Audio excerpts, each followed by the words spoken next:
VH news सबसे अलग। नमस्कार, VH न्यूज में आप सभी लोगों का स्वागत है। मैं कोमल भारद्वाज। जैसे कि आप सभी लोग जानते हैं, कोरोना महामारी का दौर चल रहा है, पूरे देश को लॉकडाउन किया हुआ है। लेकिन इसी बीच सरकार अलग अलग फैसले कर रही है, अलग अलग सराहनीय कदम उठा रही है, जिससे कि कोरोना महामारी के खिलाफ लड़ा जा सके। यहाँ हरियाणा की बात करेंगे। हरियाणा के गृह मंत्री एवं स्वास्थ्य मंत्री अनिल विज ने एक बयान दिया है। बयान में उन्होंने ये कहा है कि जिस तरह की आज कोरोना महामारी के दौर में देश की स्थिति देखते हैं, ऐसा लगता है कि जल्द ही कोरोना महामारी खत्म नहीं होगी, क्योंकि लगातार जो आंकड़े सामने आ रहे हैं उसमें काफी ज्यादा बढ़ोतरी है, चाहे मौत का आंकड़ा हो, चाहे संक्रमित लोगों का आंकड़ा हो। इसी बीच उन्होंने एक बयान दिया। बयान में उन्होंने कहा कि ऐसे समय में सख्त कानून बनाने की जरूरत है, सख्त नियम बनाने की जरूरत है।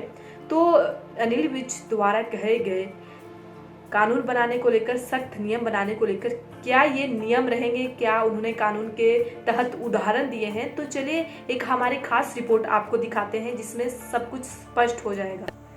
चारों तरफ चल रहे लॉकडाउन और कोरोना के साथ चल रही जंग में हरियाणा सरकार के गृह एवं स्वास्थ्य मंत्री अनिल विज ने बड़ा खुलासा किया है और कहा है कि जिस तरह की देश में हालत है, इन हालातों को देखकर ये नहीं लगता कि कोरोना जल्द खत्म होगा। ऐसे में उन्होंने कहा कायदे कानून सख्त करने पड़ेंगे। उन्होंने उदाहरण देते हुए ये भी कहा कि जिस तरह से पूरे देश में सड़क पर बाएं चलने का नियम है, उसी तरह से नियम बनाने पड़ेंगे और एक व्यक्ति कम से कम सड़क पर 6 फुट की दूरी बनाकर रखे। इतना ही नहीं, उन्होंने ये भी कहा मास्क लगाने के लिए कानून में संशोधन करना होगा। इसके साथ ही आने वाले समय में गाड़ियों को उसी हिसाब से मॉडिफाई करना पड़ेगा। सिर्फ एडवाइजरी जारी करने से काम नहीं चलेगा, क्योंकि एडवाइजरी का लोग पालन नहीं करते।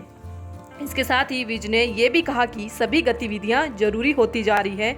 अगर इंडस्ट्री भी खुलती है तो लेबर चाहिए और लेबर को पेट भरने के लिए खाना चाहिए, और फैक्ट्री भी तभी खुलेगी, तभी चलेगी जब बाजार खुलेंगे। लिहाजा सब कुछ खुलना भी धीरे धीरे आवश्यक होता जा रहा है। ऐसे में नियमों का सख्त से सख्त पालन करना होगा, नियम सख्त से सख्त बनाने होंगे। अतः देखना ये होगा कि अब तक लॉकडाउन में लगभग 50% छूट दी गई है, जिसमें भी ये देखा गया है कि सरकार द्वारा जारी दिशा निर्देश की धज्जियां उड़ी है। लेकिन अब लॉकडाउन 4 का भी ऐलान संभव है और लॉकडाउन 4 में अनुमान लगाया जा सकता है कि 70% छूट दी जा सकती है। ऐसे में सवाल यही उठता है कि लॉकडाउन 4 में सरकार के नियमों का और भी ज़्यादा उल्लंघन हो सकता है। लेकिन यहाँ देखा गया है जिस तरह से अनिल विज ने कहा कि कानून सख्त होने चाहिए और अलग तरह के कानून बनने चाहिए, इसमें ये देखना होगा कि क्या वाकई ही सरकार इस तरह के कानून बनाएगी और कोरोना वायरस का संक्रमण रोकने से सक्षम रहेगी।